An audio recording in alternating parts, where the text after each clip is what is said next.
Hello. Hope we are live here.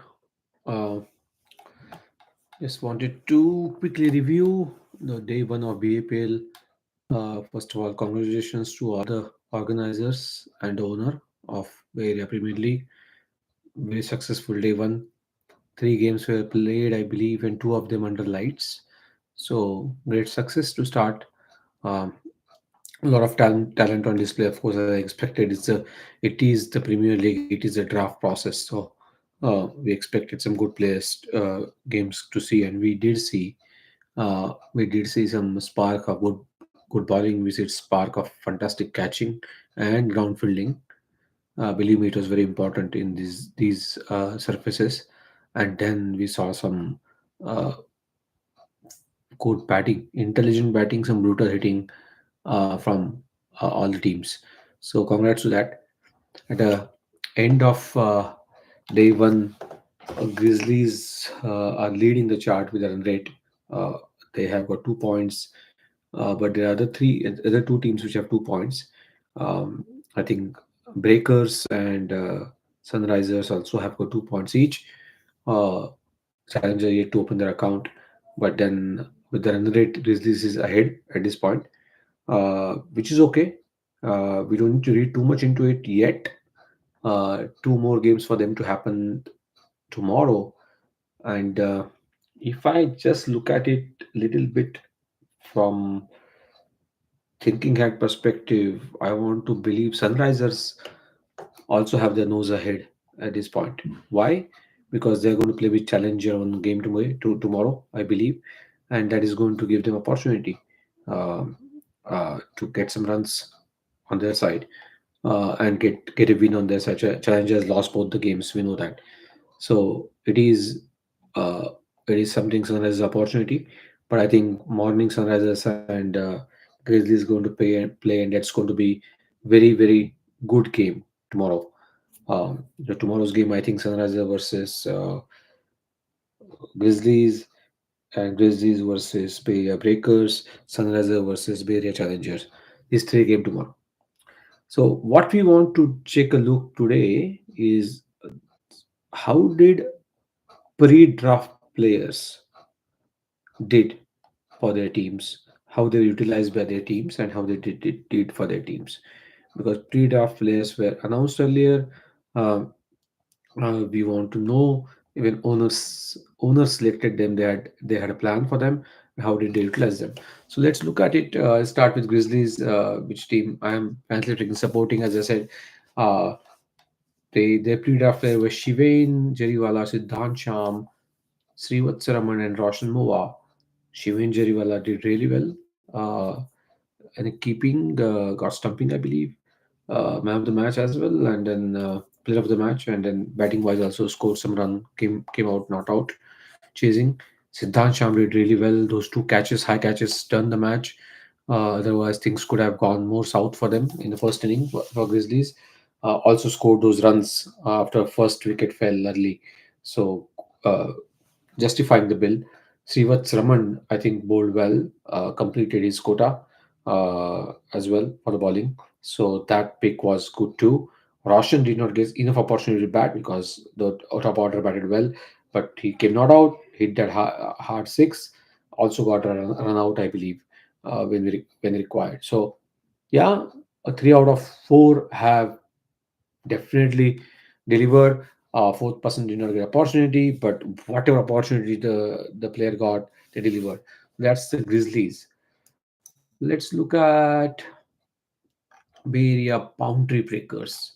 I believe they had Arjun Srikanth, and he did well in terms of fielding as well as batting. Scored some runs, good for them.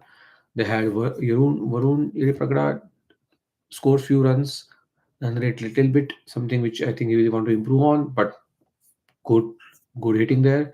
And then did something with the, though he's a keeper, did something with his bowling in the last game. So that is creditable. And then I think fourth person, if I'm not missing, is sorry, third person is Sharvi Adkar. uh, he did okay with the ball. And then who is the fourth one? Maybe Vihan Pragada, if I'm not wrong. Behind is okay. I think that perspective. Uh, if I'm not missing, I think these are the four picks they had, and they did decently okay for their teams. But specifically, Arjun Srikanth and Varun Yereprakada have really delivered on their bill. Please again remember U14 or anybody above U13, they were not allowed part of pre-draft. So some other players did well, but they could not. They were not available for pre-draft for their teams. Let's look at the third team here. Sunrisers Bay Area. They had Advik Urukonda batted well, fit the bill. Within Mopuri was there, I believe. Uh, Missed out with the bat. Bowled his quota. Got a couple of wickets, so delivered on the job. There was, I believe, Arjun Koma, if I'm not wrong, there. And Arjun, okay, with batting, I think scored few runs as well. Uh, and then there was Anu Tirupati, uh, bowled his quota, but he went for few runs today without wickets. So that is something which definitely he would like to improve on, which he will try to in the next game. So did they give opportunities? I believe yes, to those four pre-draft players. Did they delivered? I think couple of them delivered very highly. Couple of them are trying, so not bad on their part as well. Let's go to last team. Challenger lost two games today. It's tough to play. First of all, two games on those surface because you have to run around a lot. Ball get hit hard by the batter sometimes, and then also a second game was under lights, so it's tough in fielding under lights when cold sets in. So that is the situation for them. For them, I believe Vihan Dungrikar was one of the pick. Vihan missed out in the first game with the bat, run out, but second game he did deliver, hit 50. Uh, then there was, I think, Vikram Ramakrishnan. He delivered with both the games. In fact, first game he bowled also well. So they got their return from that. I think who was the third one? Maybe Rudraj Kumar. He batted well in both the games. Yet to set scene on the fire, but battled well. Shown his skills with the bat, so he did well. And then I believe fourth was Prithvi Aluboina. Uh, Not many runs, but also thought batted the lower the order. Uh, if you're if he's just playing role of batter and picked up as a pre-draft, I was thinking given more will be given more responsibility, but that has not happened yet. So that I think overall, when I looked at all of these players on this team, I think yeah, three of them delivered. Vihan Dongrekar, Vikram Ramakrishnan, and Rudrash Kumar. Uh, uh, Prithvi Aluboina missed out there. So I think opportunity wise also missed out. So that's the only one I think I can look at out across four teams how they're utilizing their pairs at this point. I may be a little bit wrong. Um, I also want to look at the bowling because batters have scored heavily. I need to appreciate the bowling here. Um, So Varun bowling those four overs, giving only 13 runs, taking two wickets. Surprise and good job. Shreyak bowling 4 overs, 16 and taking two wickets. Uh, Noah bowling 2 overs, 10 runs for two wickets. Not bad. Uh, then Param got two wickets, little bit expensive, but still under six. Doesn't matter. That's very good. On the surface, Rivers Raman did a good job for Grizzlies. We talked about it. Abhinav uh, Kalidini, Kalidindi uh, did bowl his 5 overs, run rate a little higher, but got two wickets. Uh, and then Elan Kaderas for Grizzlies got a couple of the wickets. Within a little expensive, getting two wickets. Uh, Sharvil Adkar, very expensive, getting two wickets. Um, then I want to call out Sharvik Shah 6 over 34, which is great. I want to looking. I'm looking for Maya Kumar. Yeah, she. I could not see her second game, but first game I saw 3 over 5 run spell. Fantastic and surprised not her having bowling fourth over, but good bowling there. And then to appreciate Krishna Shetty 3 over 12 run. bowling really well for Grizzlies, putting those breaks on. In fact, Vikram bowling 5 overs 29, uh, got hit in second game, but that means his first spell must be really good.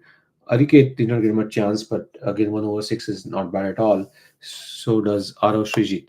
Uh, Vaibhav 4 over 25 is not bad Vaibhav for boundary breakers. So there are some bowlers who have not gone for plenty, and I really, really appreciate their contribution. And there are some sheer brilliance as well from the bowlers, which saw but we could not sustain. One example I think was Shubham Biani, uh, taking a new ball with only two fielders outside the boundary, bowled really well in the first spell. Second spell he could not come back strongly, but that was a brilliance thing which I saw there. Other some of them are missed out. That's fine. This is unforgiven forgiving surfaces, and you need to learn quickly. I'm sure these players will learn quickly. Tomorrow again, fantastic games in which we are going to see. Let's see what's there for tomorrow. Again, Sunrisers Bay Area plays with Grizzlies at 11 a.m. at Four Leaf. We have Sunrisers Bay Area playing with Bay Area Challengers at 3 p.m. Uh, and then there is a Grizzlies versus Bay Area Boundary Breakers at 3 p.m. again at today's ground, which is a West or CTS ground. So I don't think anything is set in terms of finalist or anything like that.